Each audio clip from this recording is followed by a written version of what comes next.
Hello students, welcome to my YouTube channel Asan Hindi Gyan. Today we are going to learn poem number 8 from your grade 12 Hindi reader book of Tamil Nadu State Board. So the name of the poem is Saharsh Shivkara Hai. Saharsh, हर्ष के साथ with the great pleasure. स्वीकारा है मतलब स्वीकार करना means accept. So here someone is going to accept something with a great pleasure. With a pleasure, someone is going to accept something. So this is the title of the poem. And the poet here is Gajanan Madhav Muktibodh. ये जो गजानन माधव मुक्तिबोध है उनका जन्म 1917 को हुआ और उनकी मृत्यु 1964 यानी 1964 को हुआ. And he was born on Gwalior. His father was a police sub-inspector. So though his father was working as a police sub-inspector, so frequently he is getting transferred to here and there. That's why Gajanan Madhav Muktibodh's study was not continue in a particular place for a long time. So wherever his father is going to transfer at that place, again he has to start. And 1953 he had done his MA in Hindi from Nagpur University. Then he was he worked as a lecturer in a college. Then he was a great teacher, lecturer, journalist, and he had done so many government and private sector jobs also, but he was not stable at one job for a long time. Frequently he was doing the job and he is leaving the job. So this is all about the life.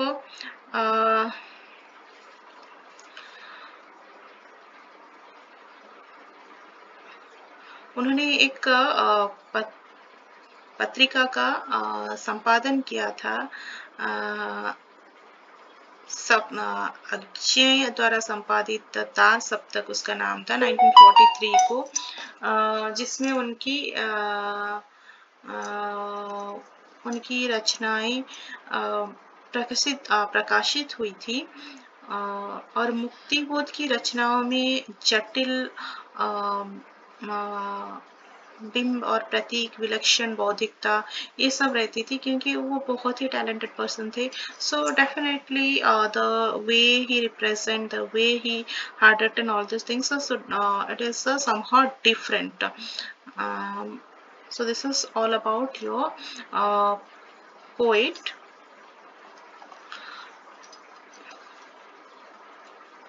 Then come to the poem. What is there inside the poem? Let's see. आपका कविता कुछ इस प्रकार है. सहर्ष स्वीकारा है का जिंदगी में जो कुछ है, जो भी है, सहर्ष स्वीकारा है, इसलिए कि जो कुछ भी मेरा है वह तुम्हें प्यारा है.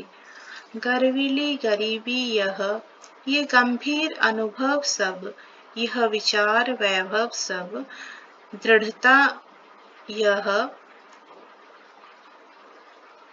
भीतर की सरिता, यह अभिनय सब मौलिक है, मौलिक है. इसलिए कि पल पल में जो कुछ भी जागृत है, अपलक है, संवेदन तुम्हारा है. जाने क्या रिश्ता है, जाने क्या नाता है, जिंदगी भी उड़ेलता हूँ भर भर फिर आता है. दिल में क्या झरना है, मीठे पानी का सोता है. भीतर वह, ऊपर तुम, मुस्काता चांद ज्यों धरती पर रात भर, मुझ पर त्यों तुम्हारा ही खिलता वह चेहरा है। सचमुच मुझे दंड दो कि भूलूं मैं तुम्हें भूल जाने की। दक्षिण ध्रुवी अंधकार अमावस्या, शरीर पर चेहरे पर अंतर में पालूं मैं, झोलूं मैं उसी में नहा लूं मैं, इसलिए कि तुमसे ही परिवेष्टित आच्छादित रहने का रमणीय यह उजेला अब सहा नहीं जाता। ममता के बादल की मंडराती कोमलता भीतर पिराती है, कमजोर और अक्षम अब हो गई है आत्मा यह छटपटाती छाती को। भवितव्यता डराती है, बहलाती सहलाती आत्मीयता बर्दाश्त नहीं होती है।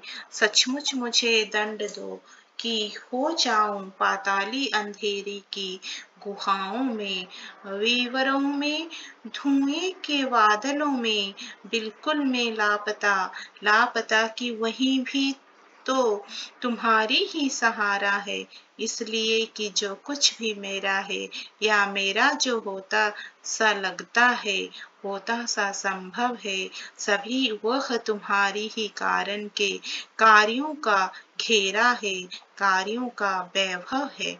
अब तक तो जिंदगी में जो कुछ था, जो कुछ है, सहर्ष स्वीकारा है, इसीलिए कि जो कुछ भी मेरा है वह तुम्हें प्यारा है। So this is a very nice poem. कठिन शब्दार्थ कुछ इस तरह से है। स्वीकारा है मीन्स एक्सेप्टेड, माना है, इसे ग्रहण किया है। गर्वीली, गर्व भाव देने वाली, so that particular emotion which is creating ego inside you. So let's see what is the summary of this poem. कविता का सारांश कुछ इस प्रकार है। कवि अपनी प्रेयसी से कहते हैं कि जिंदगी में जो कुछ मुझे मिला है उसे मैंने सहर्ष स्वीकारा है, इसलिए कि जो कुछ भी मेरा है वो तुम्हें प्यारा है, मुझे अपनी गरीबी पर गर्व है। Here the poet is telling to his beloved one that whatever I am having in my life, whatever this poet is having in his life, he has accepted all those things with a great pleasure. Why? Because whatever this poet is having, he is considering all these things belong to his beloved one, whom he loved more. और वो क्या कहते हैं कि मुझे अपनी गरीबी पर गर्व है. This poet is not a richest fellow, he is a poor person but having some basic principle, self-respect. That's why what the poet is telling कि मुझे अपनी गरीबी पर गर्व है और अपनी जो दृढ़ धारणा है, दृढ़ निश्चय है, जो बेसिक प्रिंसिपल से स्ट्रॉन्ग कमिटमेंट से, उस पर मुझे गर्व है, अपने पर मुझे गर्व है. आई am feeling proud on myself, and these are the basic things one person should have. Though I am having all these things, that's why I am very proud of myself, and I am respecting all these qualities, all these basic qualities, whatever I am having. मैं इनका बहुत आदर करता हूँ, बहुत respect करता हूँ. Why? Because due to this attitude, this nature of mine, you are very caring about me. Who is you here? The beloved one whom this poet is loving more than his life. So यहाँ पर कवि जिससे प्यार करते हैं, जिससे प्रेम करते हैं, उन्हें कहते हैं कि मेरे अंदर ये जो सारी मौलिकता है, सारी मौलिक भावनाएं हैं, मौलिक धारणा, निश्चय, ये सब है, इस पर मुझे गर्व है और मैं इनका आदर करता हूँ, क्योंकि इसी कारण, मेरा इस चरित्र के कारण तुम्हारा प्यार मुझे मिला, तुम्हारा आदर मुझे मिला, संवेदना मुझे मिला. हमारे बीच क्या रिश्ता है ये मैं नहीं जानता. Here the poet is again telling what is the relationship between you and me. I don't know exactly what is that. मगर दिल में तुम्हारे ही ख्याल भरे हैं. तुम्हारे ख्याल मीठे पानी के सोते के समान है. But he is admitting that in my heart all the feelings whatever I am having it is for you only, and this emotion is just like a sweet water which is flowing, a sweet clear water which is flowing in a river or spring. जो झरने में जो पानी होता है जो वो जितना निर्मल और मीठा होता है उसी पानी के तरह मीठा है तुम्हारा याद जो मेरे दिल में हमेशा रहता है. और आकाश में जब चंद्रमा आती है, आसमान में जब चांद आती है तो उसे देखकर धरती मुस्कुराती है. उसी तरह मुझे लगता है कि तुम मुझे देखकर मुस्कुराती हो. So poet is telling that whenever the moon comes in the sky, earth is very happy to see the moon in the sky. So this is a poetic line. You have to understood the emotion of the poet. उसी तरह मुझे क्या लगता है, इस कवि को क्या लगता है कि उन्हें देखकर उनकी प्रेयसी मुस्कुराती है. मैं तुमको भूलना चाहता हूँ. Next stanza of the poem, the poet is telling that I want to forget you. Forget to whom? To his loved one. Why? He is telling that I intentionally want to forget you. For that you can give me punishment. But it is not possible for me. मेरे लिए ये संभव नहीं हो रहा है. मैं अपने दिल में अंधकार को पालने से ही तुम्हें भूल सकता हूँ. तो ये बोलते हैं कि अगर मेरे दिल में कुछ नहीं रहेगा, मेरे दिल में रोशनी नहीं रहेगा, मेरे दिल में अंधकार रहेगा तो ही हो सकता है कि मैं भूल सकता हूँ. मैं कोशिश कर रहा हूँ लेकिन मैं तुम्हें भूल नहीं पा रहा हूँ. मैं तुम्हारी यादों की रोशनी को सह नहीं पा रहा हूँ, इसलिए अंधेरे की सहायता से तुमको मैं भूलने की कोशिश कर रहा हूँ. इसलिए तुम मुझे दंड दो. Please punish me. तुम्हारी कोमलता मेरे दिल को पीड़ा देती है. Here who is the beloved one, better half of this poet, उनकी जो प्रेयसी है वो बहुत कोमल स्वभाव की है, सॉफ्ट नेचर की है. वो बोलते हैं कि तुम्हारी यही सॉफ्ट नेचर, यही कोमल स्वभाव मेरे दिल को ठेस पहुंचा रही है, दर्द दे रहा है कि मैं तुम्हारे साथ कुछ गलत कर रहा हूँ, तुम्हें भूलने की कोशिश कर रहा हूँ जो मुझे नहीं करनी चाहिए, फिर भी मैं कर रहा हूँ. इसलिए तुम मुझे दंड दो. मेरी आत्मा कमजोर है गई है. भविष्य के बारे में सोचकर मेरा दिल घबराता है. Again in the second this stanza of the poem, the poet is going to realize why he is trying to forget his beloved one whom he loved a lot, who is his life, because this poet is very poor. See, he is managing his life with the basic principles. He is not having that much of financially, he is not that much of financially sound. So अगर ये कभी उनके प्रेयसी को अपनाते हैं तो भविष्य में आने वाले जो दुख दर्द होंगे उसके बारे में सोचकर घबराते हैं. आर्थिक समस्या जो होगी, अलग सा समस्या जो होगी, कहीं पर उनकी प्रेयसी ये सब संभाल कर रख पाएगी या नहीं, उन्हें कहीं दुख होगा. इसीलिए वो कहते हैं कि ये जो भविष्य के बारे में मैं जब सोचती हूँ तो मेरा दिल घबराता है. तुम्हारी आत्मीयता भी मुझे बर्दाश्त नहीं होती है. your soft nature, your caring towards me also, I can't able to manage it. So that's why please punish me.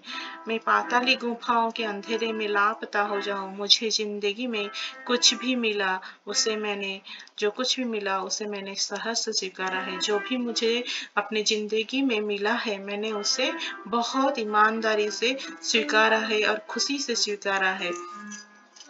So this is all about the summary of the poem.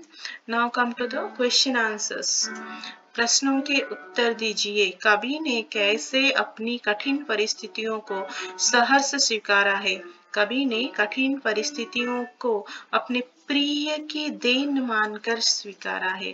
So it is the gift of his beloved one, like that he is considering and he is accepting.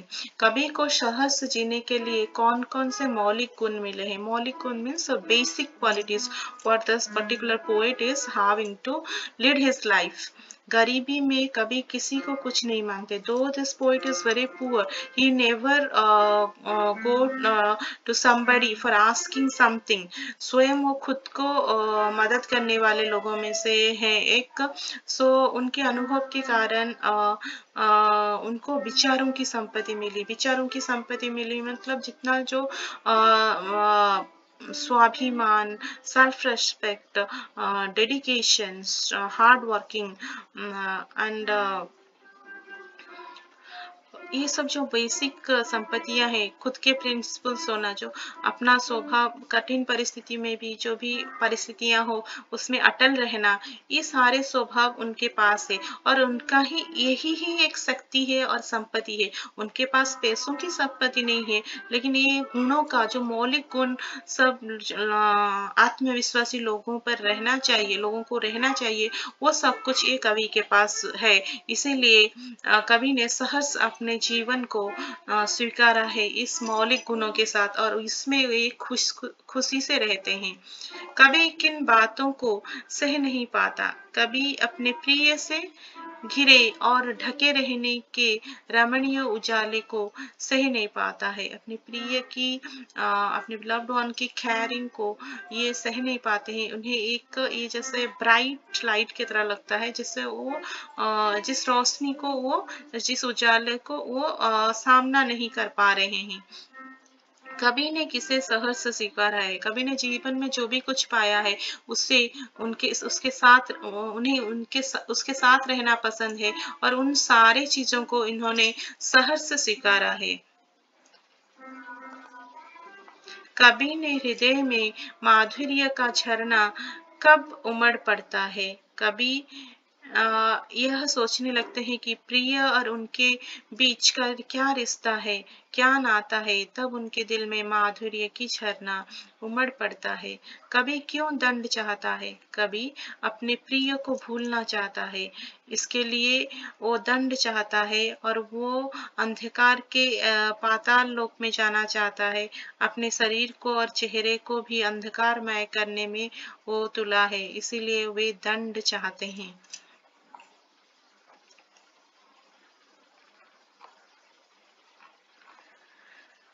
Then come to Roman letter 3. संदर्भ सहित व्याख्या कीजिए. संदर्भ सहित व्याख्या कीजिए में आपको एक स्टैंजा और तो poem they will give you, they will ask you to write संदर्भ सहित व्याख्या कीजिए.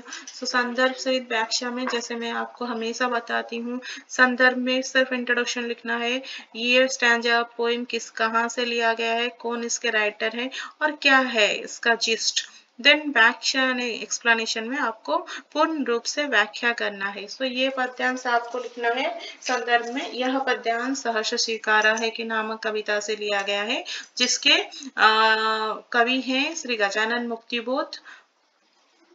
जीवन में कवि को जो कुछ भी मिला और उसके साथ जो भी कुछ हुआ, कवि ने सब कुछ हंसते हंसते स्वीकार किया.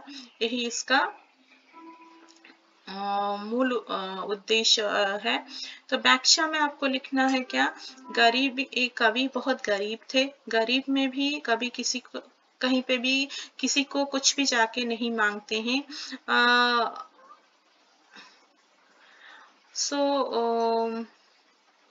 ये जो गरीबी के वजह से उन्हें अनुभव होता है कि वो एक तरह से गंभीर हो जाते हैं और ही इज गेटिंग टेंस्ड. वे धन के गरीब हैं, financially he is poor, but whatever the ideologies he is having, it is very good. So ये धन के गरीब हो सकते हैं लेकिन विचारों के गरीब नहीं है, विचारों के धनी हैं। इसलिए हर जो भी कुछ जटिल परिस्थितियां, जो भी कुछ सिचुएशन रहता है, जो बियॉन्ड कैपेसिटी उनका रहता है, जो इन्हें फेवरेबल सिचुएशन नहीं रहता है, फिर भी उस अवस्था में भी ये स्ट्रॉन्ग डिटरमाइंड रहते हैं, दृढ़ रहते हैं, दृढ़ निश्चय होते हुए रहते हैं। प्रतिकूल परिस्थितियों में उनके दिल में प्यार नदी की तरह बहती है। So in his heart love is flowing like a river. इन सब का निर्वाह करने का काम वे सही ढंग से करते हैं। वह सब उनका जो मौलिक गुण होता है वो सहज के उसे रखते हैं। और कभी ये जो उनका जो अच्छाई है, जो अच्छे गुण हैं, जो कि मौलिक गुण है, उन्हें त्यागने के लिए वो कभी भी रेडी नहीं रहते हैं, क्योंकि इन्हीं गुणों के बल पर उनके प्रिय की उनकी संवेदना मिलती है, उनके प्रिय की केयरिंग मिलती है। कमजोर और अक्षम अब हो गई है आत्मा, यह छटपटाती छाती को भवितव्यता डराती है, बहलाती है, सहलाती है, आत्मीयता बर्दाश्त नहीं होती है। संदर्भ उसी तरह से आपको लिखना है कि यह पद्यांश सहर्ष स्वीकाराः नामक कविता से लिया गया है। इसके कवि है श्री गजानन मुक्तिबोध की कविता है ये। जीवन में कवि को जो भी कुछ मिला है उन्होंने खुशी खुशी से स्वीकार किया है। और जो भी कुछ उन्होंने पाया वो सब कुछ उनकी प्रिय की दान और प्रिय की देन मानते हैं। इसी भावना को व्यक्त करते समय कभी कुछ लिख देते हैं गीत के माध्यम से और पंक्तियां के माध्यम से। कभी अपने प्रिय को देखकर कहते हैं कि जो तुम्हारा कोमल स्वभाव है, वो मुझे बहुत तकलीफ देती है, बहुत दर्द देती है, मेरे मन में बहुत ठेस पहुंचाती है, पीड़ा होती है।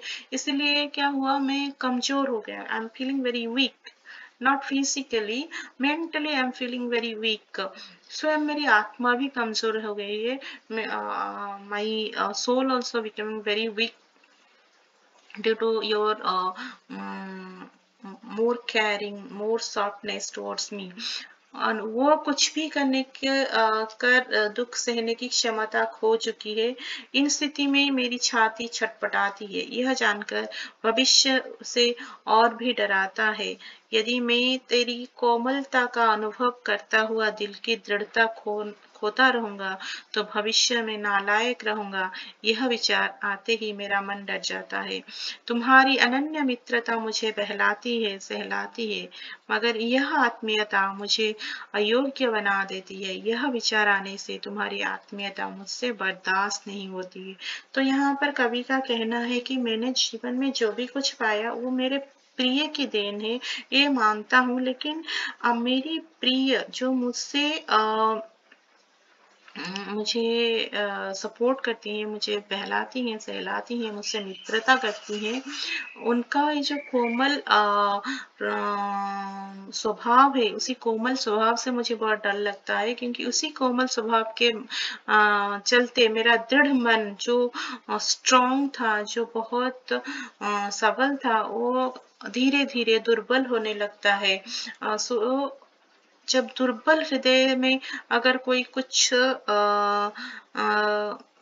सामना करने जाएगा विकट परिस्थितियों का, दुर्बल हृदय सामना नहीं कर सकता। मुझे डर है कि भविष्य में ये दुर्बल हृदय लेकर कहीं मैं खो ना जाऊं, कहीं मैं अपनी जगह से हिल ना जाओ, मेरे जो भी मौलिक विचार है उनसे हट ना जाओ। इसीलिए मुझे तुम्हारी इन आत्मीयता से बहुत डर लगता है, जो कि मुझे बर्दाश्त नहीं होती। Then come to your Roman letter 4. सही शब्द का चयन करके रिक्त स्थान भरिए. So you have to choose the right answer and fill in the blanks. Gajanan Madhav गरीबी के कारण डैश हैं, दुखी, गर्वीले, उन्होंने कभी अपना गरीब होने का दुख नहीं किया। वो बहुत गर्व है, क्यों? क्योंकि वो financially may be he is poor, but जो बेसिक प्रिंसिपल्स उनके आइडियोलॉजी जो थे जीवन को लीड करने का, लाइफ को लीड करने का, उसके लिए वो बहुत गर्वीले थे। He is proud of that. अमावस्या अंधकार डैश का प्रतीक है। अमावस्या मीन्स नो मुंडे। सो नो मुंडे ये कभी कुछ एक्सपेक्टेशन का सिंबल नहीं है, ये बहुत निराशा, डिसअपॉइंटमेंट का सिंबल है। सो निराशा का प्रतीक है। So this is all about your poem Sahas Svikara Hai and question answers. I hope children you understood this question answer properly. Thank you children. Thanks for watching my channel. Goodbye.